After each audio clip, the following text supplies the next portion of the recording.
Good morning, sir.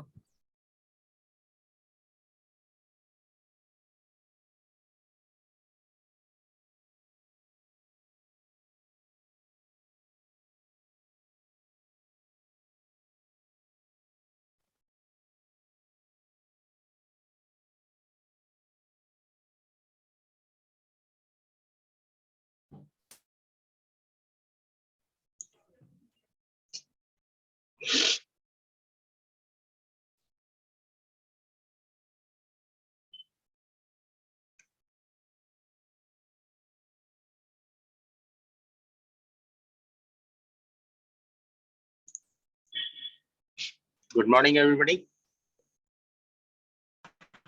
Good morning, sir. Good morning. Good morning. Good morning.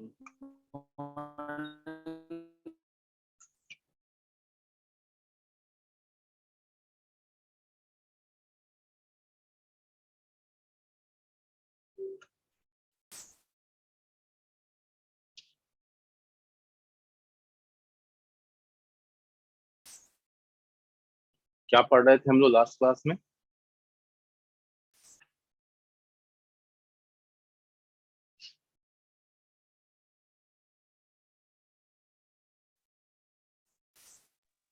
तो subnetting को implement किए थे जी।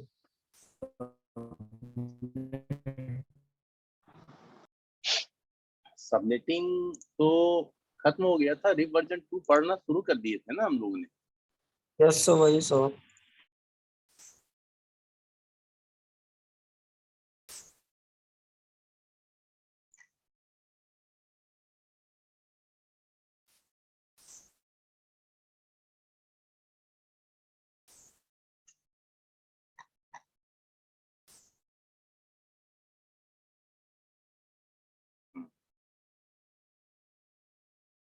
तो रिप वर्जन 2 का कॉन्फ़िगरेशन हो गया था वर्जन 2 लिख करके।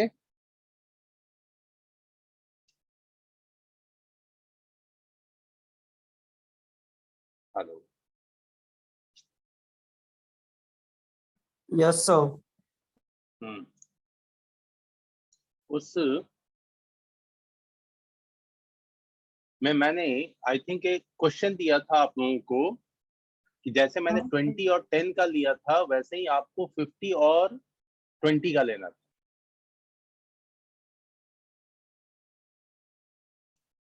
राइट?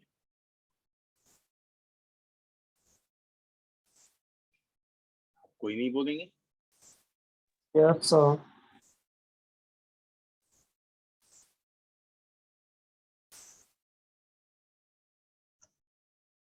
तो किसी ने बनाया है?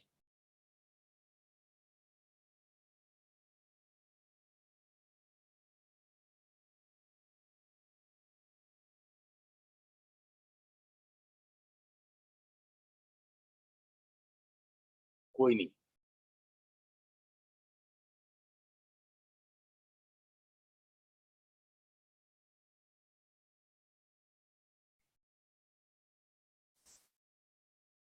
ट्राई नहीं किया या हुआ नहीं? सर मेरा सिस्को पैकेट में सर जैसे जो ऊपर ऊपर जो स्विच था ना सर, उसमें 1841 का, उसमें सर केबल लगा रहे थे तो सर केबल ले ही नहीं रहे। कौन सा केबल लगा रहे थे? सर जो रेड वाला क्लॉकवाइज वो नहीं था सर, जिसमें सर ठीक है, क्लॉक रेट स्वैप की। तो किसी भी राउटर में मतलब आपने जो राउटर लिया था 1841, उस राउटर पे सीरियल कार्ड लगाए थे? ये नहीं किए थे सर। तो सीरियल कार्ड लगाएंगे नहीं तो सीरियल इंटरफेस मिलेगा नहीं, और सीरियल इंटरफेस ना हो तो फिर सीरियल केबल लगेगा कहाँ पे? इसीलिए नहीं ले रहा।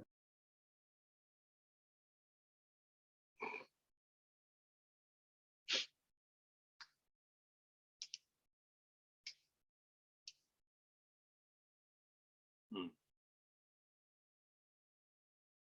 तो ये चीज लगता है तुम फर्स्ट टाइम प्रैक्टिकल करने गए थे, है ना? क्योंकि स्टैटिक हो गया, स्टैटिक डिफॉल्ट हो गया, याद नहीं था। रिप रिप हो गया, रिप वर्जन 2 हो गया, ये 4 हो गए, चलो कोई नहीं। अब बाकी लोग, रोहित, हरिओम, शंकर और भी बहुत सर सारे हो स्टूडेंट। तो जाता बस सर भूल गए थे। इसका तो सॉल्यूशन, अब भूलने वाला क्या मैं, चलिए कोई नहीं, आगे बढ़ते हैं।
अब डिस्टेंस वेक्टर में हमने रिवर्जन 2 को देखा। अब इसके बाद लिंक स्टेट राउटिंग प्रोटोकॉल आता है, क्योंकि डिस्टेंस वेक्टर राउटिंग प्रोटोकॉल का अपना एक लिमिटेशन, इस सेंस में कि ये छोटे नेटवर्क को सपोर्ट करता है, साथ में राउटिंग बाय रूमर करता है, ब्रॉडकास्टिंग पे बेस्ड है। रिवर्जन 2 में मल्टीकास्टिंग आया भी तो भी नंबर ऑफ होस्ट कम ही है, अभी भी 15 ही हॉप्स को सपोर्ट करेगा, यानी 16 राउटर। तो फिर यहाँ क्वेश्चन मार्क था कि भाई लार्ज नेटवर्क को सपोर्ट कैसे करेंगे। जैसे कल के क्लास में हम लोग डोमेन को समझ रहे थे सर्वर वाले पेपर में, कि लार्ज नेटवर्क को डोमेन कैसे हैंडल करता है, तो उसके लिए क्या किया हमने, एक्टिव डायरेक्टरी के और डिफरेंट फीचर्स को देखे। ठीक उसी तरीके से प्रोटोकॉल में भी कुछ ऐसे प्रोटोकॉल की रिक्वायरमेंट होगी जिसमें कुछ ऐसे फीचर्स हों जिसके बेसिस पे वो लार्ज नेटवर्क को सपोर्ट करे, और साथ में ऐसी भी चीजें आए कि इस लार्ज नेटवर्क में अगर मल्टीपल राउटर्स की कनेक्टिविटी है, तो ये राउटर्स जो है वो आपस में विदाउट एक्स्ट्रा लोड वर्क भी कर ले। साथ में अगर कभी कोई प्रॉब्लम आए, कोई पाथ डाउन हो, तो ऑटोमेटिक अपडेशन भी हो। इन सब चीजों को लेकर के लिंक स्टेट राउटिंग प्रोटोकॉल के अपने कुछ बेसिक फीचर हैं। जैसे पहला है कि मैट्रिक में बैंडविड्थ यूज करता है, यानी कि हॉप वाला कंडीशन खत्म हो गया, हॉप का कोई लिमिटेशन नहीं रहा। अब जब बैंडविड्थ पे आ गए, तो वो बैंडविड्थ उसको जहां तक बढ़िया मिलेगी उतने दूर तक नेटवर्क को सपोर्ट करेगा। ठीक है। अब मैट्रिक में बैंडविड्थ का यूटिलाइजेशन का एक मीनिंग और हुआ कि अगर मल्टीपल पाथ ओएसपीएफ को मिल रहे हैं सोर्स टू डेस्टिनेशन नेटवर्क पर कम्युनिकेट करने के, तो उनमें से वो उस पाथ को सेलेक्ट करेगा जिस पाथ की बैंडविड्थ बाकी पाथ से हाई है। ठीक है। अब जैसे रिप में क्या था कि हर 30 सेकंड्स पे अपडेट जाता था, हर 30 सेकंड्स पे। इसके केस में है ट्रिगर्ड अपडेट। ट्रिगर्ड अपडेट कहने का मतलब है कि जब कोई चेंज हो तो अपडेट भेजो, अदरवाइज अगर कोई नेटवर्क में चेंज ही नहीं है, चेंज करने का मतलब ना तो कोई नया नेटवर्क ऐड हुआ है, ना पुराना नेटवर्क कोई डाउन हुआ है या रिमूव किया गया है, तो फिर इस तरह के जब कोई चेंज नहीं है तो फिर अपडेट भेजने का कोई मीनिंग नहीं बनता है। अननेसेसरली अपने नेटवर्क के ऊपर में एक्स्ट्रा डेटा का लोड डालना, राउटर्स को बिजी रखना, तो अगर ये टास्क यहाँ भी हो तो बहुत मुश्किल हो जाएगा बड़े नेटवर्क को एस्टेब्लिश करना। तो ट्रिगर अपडेट भेजना यानी कि जैसे ही कोई चेंज हो तुरंत अपडेट। ये कुछ टर्म्स हैं जो लिंक स्टेट में यूज। अब इसी के एग्जांपल है like OSPF and ISIS. OSPF यानी open shortest path first, and ISIS का मतलब इंटरमीडिएट सिस्टम, इंटरमीडिएट सिस्टम। ठीक है, ये दो प्रोटोकॉल को लिंक स्टेट की कैटेगरी में रखा जाता है। अब हम स्पेशली समझें ओएसपीएफ को कि ओएसपीएफ क्या है, कैसे काम करता है, जैसे रिप को समझा था। ठीक है,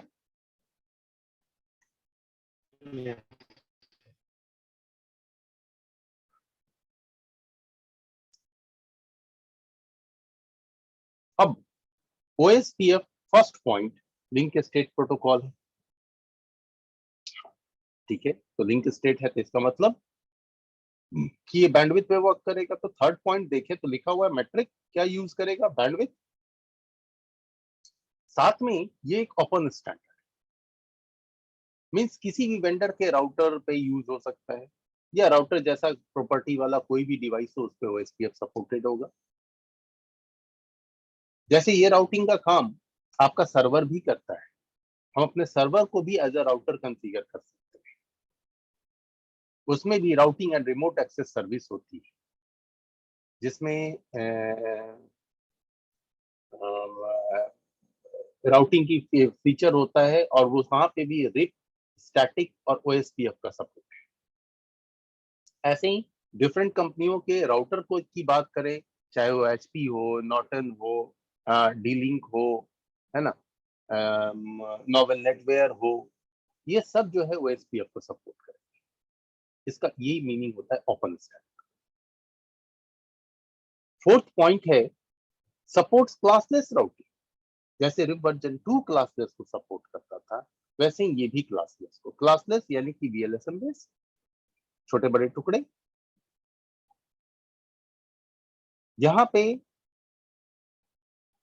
जो एल्गोरिदम है, जैसे रिप कलमन फोर्ड एल्गोरिदम पे वर्क करता था, ओएसपीएफ डिजिकेस्ट्रा एल्गोरिदम पे वर्क करता है। ये एल्गोरिदम आप तो डेटा स्ट्रक्चर में पढ़े होंगे या पढ़ेंगे। ठीक है, अब ओएसपीएफ राउटिंग टेबल तो क्रिएट करता है, राउटिंग टेबल में बेस्ट पाथ का कलेक्शन होता है।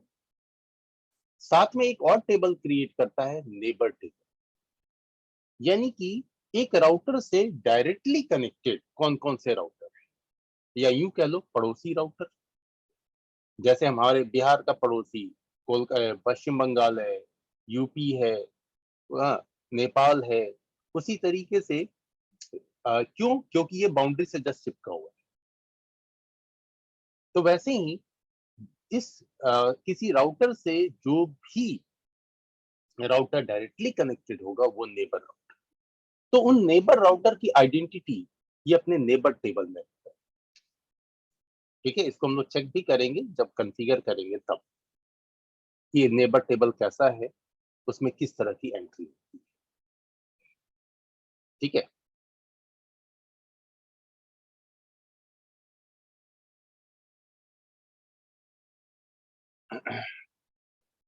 अब नेक्स्ट आता है routing updates. No doubt routing update भेजने के लिए ट्रिगर्ड अपडेट का कॉन्सेप्ट यूज करेगा, क्योंकि एक लिंक स्टेट राउटिंग प्रोटोकॉल है। और साथ में जो अपडेट भेजेगा, अपडेट भेजने के लिए मल्टीकास्टिंग टेक्निक का यूज करेगा, यानी ब्रॉडकास्टिंग नहीं, वन टू ऑल नहीं, वन टू मेनी, जिसमें जिन राउटर्स को नीड हो उन्हीं राउटर को अपडेट जाए। अब अपडेट भेजने के लिए मल्टीकास्टिंग अगर टेक्निक यूज होगी तो मल्टीकास्ट आईपी की भी जरूरत पड़ेगी, जो क्लास डी की आईपी होती है। तो यहाँ पे multicast IP 224.0.0.5 and 6, point number 8। अब इसमें से 224.0.0.5 जो है वो अपडेट्स लेने के लिए, यानी कि एक राउटर को अगर अपडेट चाहिए तो 224.0.0.5 का यूज करें, एंड अगर किसी राउटर को अपडेट भेजना है तो वो 224.0.0.6 का यूज करें। ठीक है, यानी दो मल्टीकास्ट आईपी। वर्जन 2 में एक मल्टीकास्ट आईपी, लेकिन OSPF के केस में दो। अब ये दो क्यों? तो देखो, जस्ट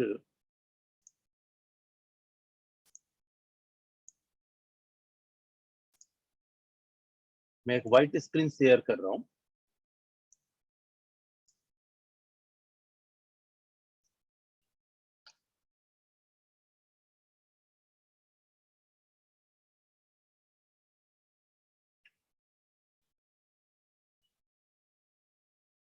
ठीक है,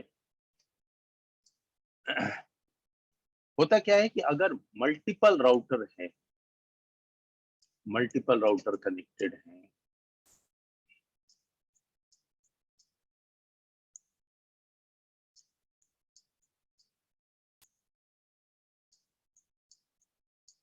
और इनके आगे भी, अब इन राउटर्स को अगर हम कुछ यूं किसी एक राउटर से कनेक्ट कर दें, ये राउटर कौन है? तो ये है L3 स्विच, इससे कनेक्टेड है, ये इससे कनेक्टेड है, ये इससे कनेक्टेड है, ये इससे, सारे एक ही डिवाइस से कनेक्टेड है। अब ऐसे कंडीशन में ये क्या है हमारा? तो L3 स्विच है। अब L3 स्विच हो या कोई डिवाइस हो,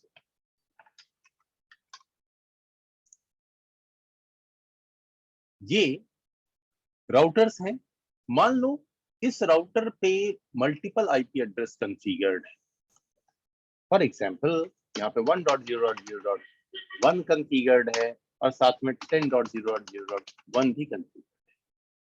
ठीक इसी तरीके से इस राउटर पे 11.0.0.1 कॉन्फ़िगर्ड है, जस्ट एग्जांपल, एंड 12.0.0.1। इस राउटर पे 13.0.0.1 कॉन्फ़िगर्ड है, 14.0.0.2 और इस राउटर पे 15.0.0.1 एंड 16.0.0.1। हर राउटर पे मैंने दो लिखा है, दो से ज्यादा भी आईपी हो सकते हैं, डिपेंड करता है कि कितने जगह से उसका कनेक्शन है और उसके कितने इंटरफेसेस पे आईपी डाल। तो अज्यूम कर लो कि ये दो दो आईपी इन राउटर्स पे कॉन्फ़िगर्ड है, चाहे वो किसी भी इंटरफेस पे कॉन्फ़िगर्ड, सीरियल पे, फास्ट इथरनेट पे, किसी।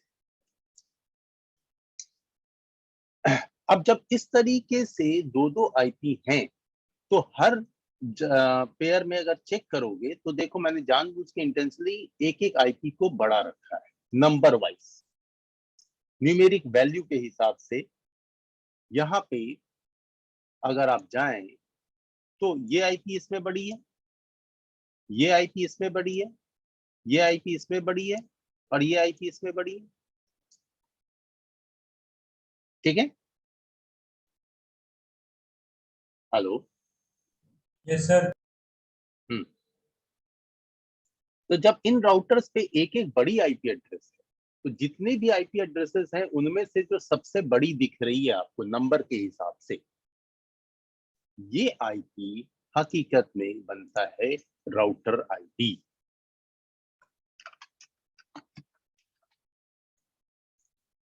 फाइन। तो यहाँ पे जो केस आया कि भैया ये आईपी जो है वो राउटर आईडी है, इसमें ये आईपी राउटर आईडी है। ठीक इसी तरीके से यहाँ पे ये आईपी राउटर आईडी है, ये आईपी, यानी कि जो बड़ी आईपी एड्रेस है, सबसे बड़ी आईपी एड्रेस है, वो राउटर की राउटर आईपी है। अब इस तरीके से अगर हम देखें तो हमारे पास जो है वो 4 आईपी एड्रेसेस मिले हैं जो as a router ID use हो रहे हैं राउटर पे। वो है 10.0.0.1, दूसरे राउटर पे 12.0.0.1, तीसरे राउटर पे है 14.0.0.1, 182, एंड 16.0.0.1। ठीक है, ये 4 राउटर आईडी। अब इन चारों राउटर आईडी को आप देखें तो इसमें से सबसे बड़ी राउटर आईडी कौन सी है? 16, ये वाली। तो और मान लो ये राउटर 1 है, ये राउटर 2 है, ये राउटर 3 है, ये राउटर 4 है।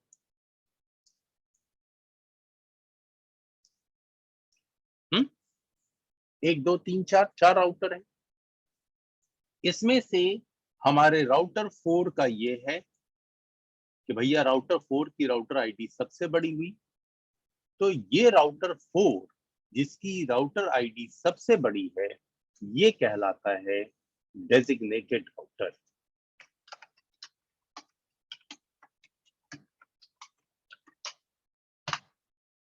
क्यों डेजिग्नेटेड राउटर? क्योंकि इसकी राउटर आईडी सबसे बड़ी है। अब ये डेजिग्नेटेड राउटर रिस्पॉन्सिबल होता है, it gets update from every router. ये अपडेट लेता है। अब ये अपडेट लेगा, हर राउटर इसी को अपडेट देगा, कोई भी चेंज हुआ ये अपडेट देगा। ठीक है, अब अपडेट लेगा किस पे? तो अभी हमने जस्ट पढ़ा कि मल्टीकास्ट आईपी का यूज होता है और अपडेट्स लेने के लिए 224.0.0.5 आईपी का यूज। तो जब सारे राउटर इसको अपडेट देंगे तो इस डीआर की रिस्पॉन्सिबिलिटी होगी कि ये नेटवर्क में जिस किसी राउटर पे अपडेट्स भेजना है ये राउटर भेजे। तो सेंड्स अपडेट, और अपडेट भेजने के लिए 6 आईपी। तो इस तरीके से क्या होगा? तो डेजिग्नेटेड राउटर में क्या होता है? वही तो समझा रहा हूं बच्चों। इस तरीके से क्या होता है कि जिस राउटर की राउटर आईडी सबसे बड़ी हुई वो राउटर बन गया डेजिग्नेटेड राउटर। और डेजिग्नेटेड राउटर क्या करेगा कि वो सारे राउटर से जिस किसी को भी अपडेट देना है वो अपडेट डेजिग्नेटेड को देगा, राउटर को। और डेजिग्नेटेड राउटर का काम होगा कि अब वो बाकी राउटर्स को अपडेट करें। फॉर एग्जाम्पल कि अगर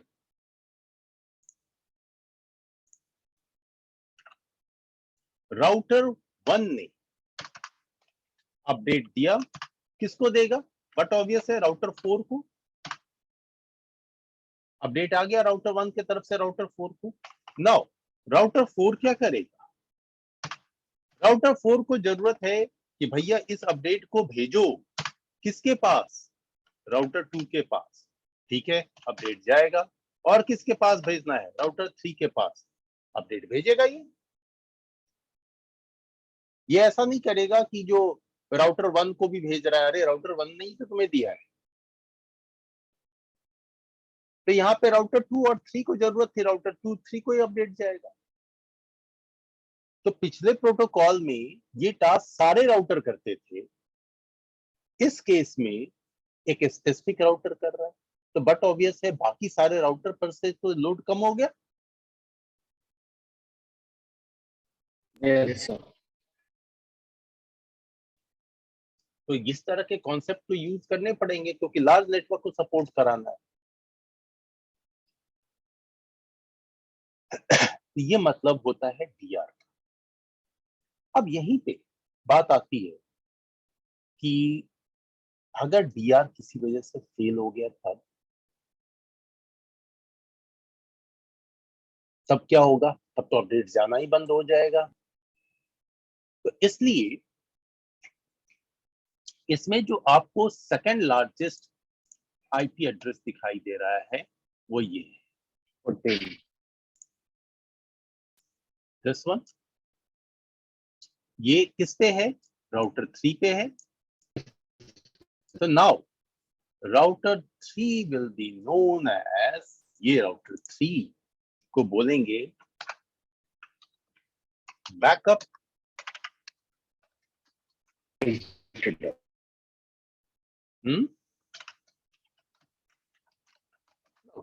यानी in short BDR।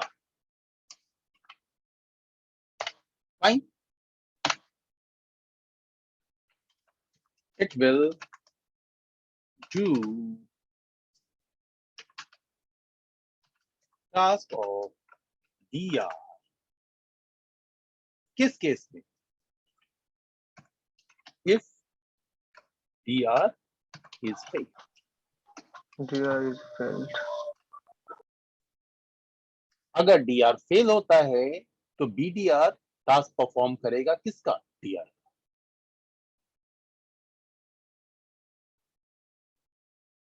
Getting? Sir हाँ, सर इरेरी राउटर क्या होता है सर? एक बार बता हाँ? दीजिएगा। इरेरी router sir. LED router. Yes sir. LED router क्या होता है? ये क्या मतलब, टर्म कहाँ से है? LED का मतलब? Sir hello sir. हाँ, सर वो जो लिखे है ना, it gets update from every router, तो वहाँ पे सर फ्रॉम और एरेरी लिखा गया है, तो शायद वही बोल रहा है वो। यस सर, यही अरे हम नहीं सुन। अच्छा, यस सर।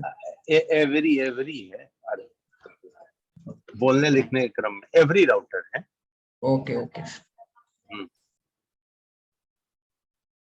ठीक है,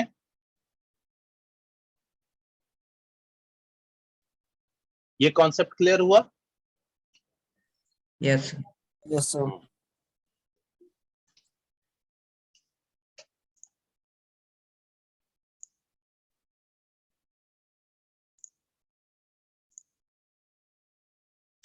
नाउ अब हम लोग पॉइंट नंबर 10 तक आ गए हैं। 10 11 BDR भी समझा दिया।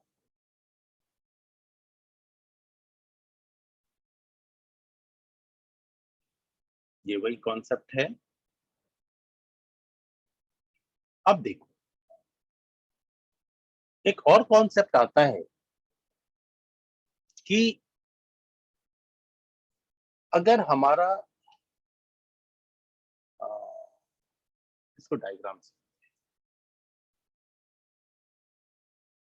पहले एक, अगर हमारा राउटर एक लार्ज नेटवर्क का पार्ट है या लार्ज नेटवर्क में मल्टीपल राउटर्स,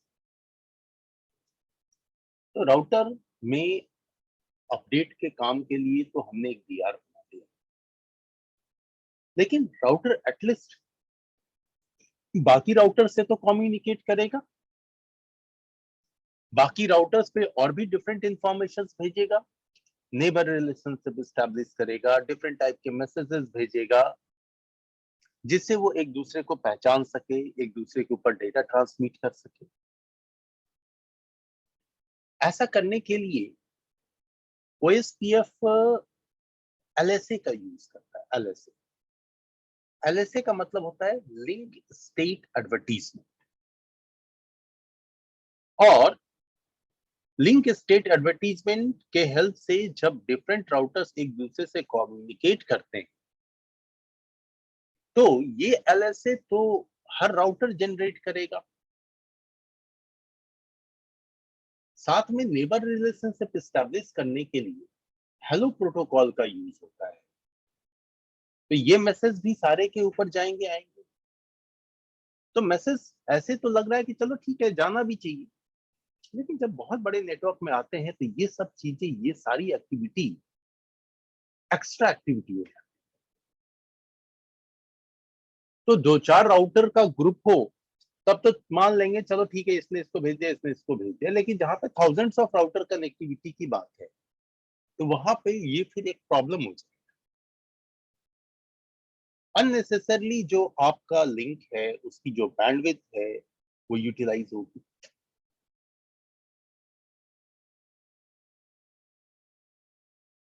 ओवरऑल आउटपुट क्या आना है? ओवरऑल आउटपुट यही आना है कि भाई राउटिंग टेबल अपडेट रहे, जो भी डेटा पैकेट आना जाना है उसको बेस्ट पाथ मिल जाए। तो एक्स्ट्रा एक्टिविटी को क्या रिड्यूस कर सकते हैं? तो जहां भी बहुत बड़ा ग्रुप होता है वहां एक्स्ट्रा एक्टिविटी बढ़ती चली जाती है। तो क्यों नहीं राउटर्स के छोटे छोटे ग्रुप बना, उसको डिवाइड कर। तो हर ग्रुप में जब राउटर्स कम हो जाएंगे तो वो राउटर ही आपस में कम्युनिकेट करेंगे, एंड कम्युनिकेट करने के बाद जो आउटपुट, आउटपुट क्या, राउटिंग टेबल, वो राउटिंग टेबल है, सिर्फ राउटिंग टेबल एक ग्रुप से दूसरे ग्रुप में जाए तो लोड कम हो जाएगा।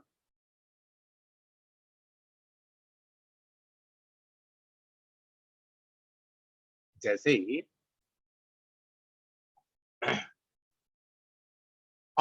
कॉलेज में कोई फंक्शन होता, आपके कॉलेज में सरस्वती पूजा ही होती है, तो उस पूजा में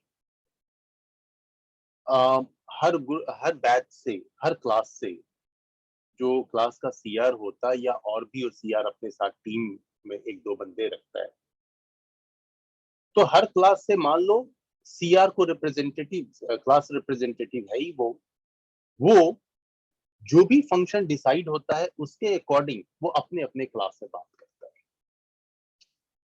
क्लास में कोई बच्चा बोलता है नहीं आर्टिफिशियल फ्लावर नहीं लगाएंगे, ओरिजिनल फ्लावर लगाएंगे, कोई कुछ बोलता है, कोई कुछ बोलता है, ढेर सारी बातें होती हैं।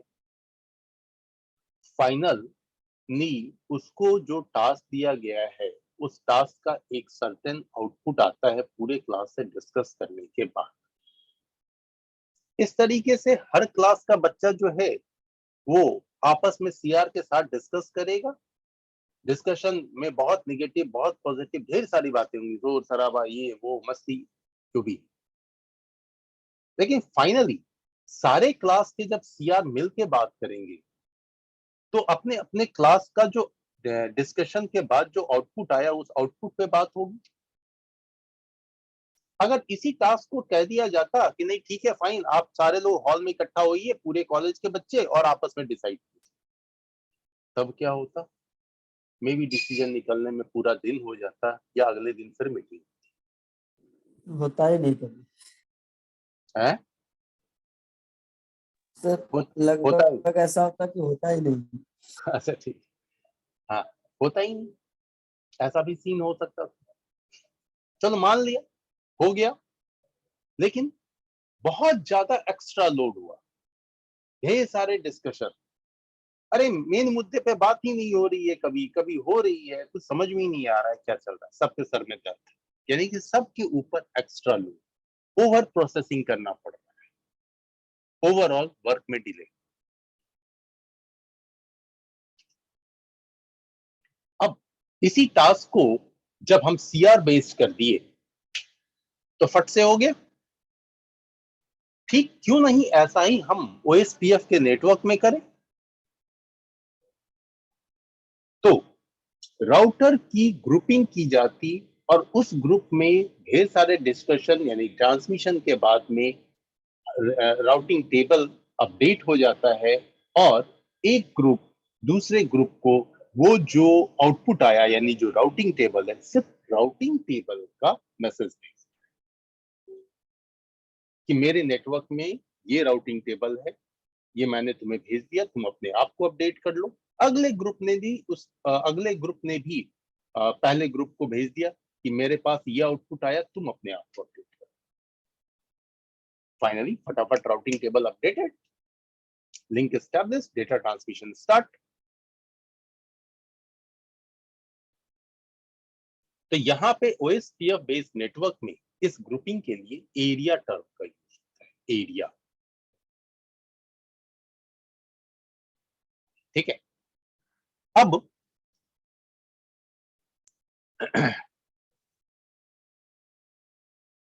इस एरिया में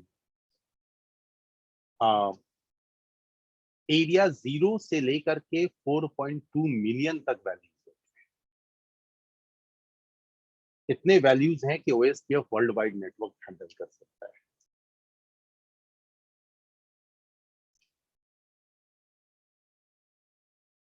अब इसमें जो एरिया 0 है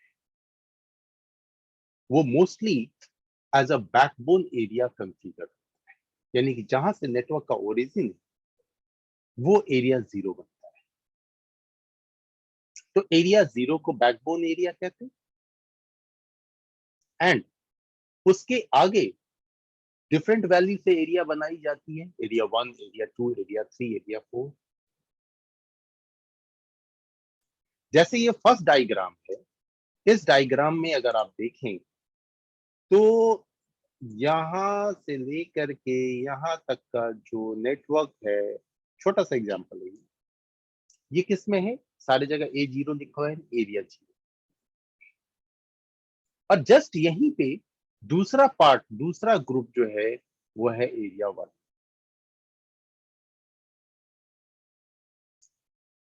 तो दो एरिया का कॉन्सेप्ट आ गया। अब इस दो एरिया के कॉन्सेप्ट में हर एरिया का राउटर आपस में कम्युनिकेट करेगा, आउटपुट आएगा राउटिंग टेबल, और एरिया 0 एरिया 1 को भेजेगा, एरिया 1 एरिया 0 को भेजेगा। देखिए इस ड्यूरेशन ये बीच वाले राउटर पे दो दो एरिया, एक एरिया 0 और एक एरिया 1। ऐसा कोई भी राउटर जिसपे एक से ज्यादा एरिया हो तो उस राउटर की रिस्पॉन्सिबिलिटी हो जाती है कि वो एक एरिया के राउटिंग टेबल के अपडेट को दूसरे एरिया में भेजे, दूसरे एरिया के राउटिंग टेबल अपडेट को पहले एरिया में भेजे। इस रिस्पॉन्सिबिलिटी की वजह से इस राउटर को ABR कहते हैं, area border router. Fine? Yes sir. हाँ, ये है एरिया का कॉन्सेप्ट। अब इस एरिया में एक और कॉन्सेप्ट आएगा, वर्चुअल, जिसको हम लोग नेक्स्ट क्लास में देखेंगे। ठीक है, अभी और भी कॉन्सेप्ट है OSPF से रिलेटेड, तो फिर अभी 15-20 मिनट और डिस्कशन होगी, उसके बाद हम लोग कॉन्फ़िगरेशन पार्ट पे आएंगे। Fine? Yes sir. Yes, sir. Yes sir.